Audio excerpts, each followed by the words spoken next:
আপনি 23 জন স্কোয়াডে ছিলেন। কোচ এই সময়ে আপনার সঙ্গে কয়বার ডেকে কথা বলেছে নিজ থেকে? একবারও কথা বলেনি। ধরেন আমি যখন সাফের ব্যাচগুলো গেছি তখন এর আগে আমার সাথে অনেক কথা হইতো, অনেক কথা বলতো, কিন্তু এখন আর কথা বলে না।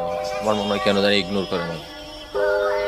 সাবজয়ী মেয়েদের সঙ্গে হেড কোচ পিটার বাটলারের দ্বন্দ্ব মিডিয়ায় আসে, কিন্তু দক্ষিণ এশিয়ার সেরা গোলকিপারের সঙ্গে হেড কোচ হাভিয়ার কাব্রেরা একটা গোটা সিরিজেই কথা বলে না। বাফুফে কি সেই খবর রাখে? কোচ অন্যান্যবার কথা বলে, এবার তো দেখি আমার সাথে কোনো কথাই হয়নি ক্যাবরার সাথে, বা ও আমাকে আলাদাভাবে কোনো কিছুই বলেনি।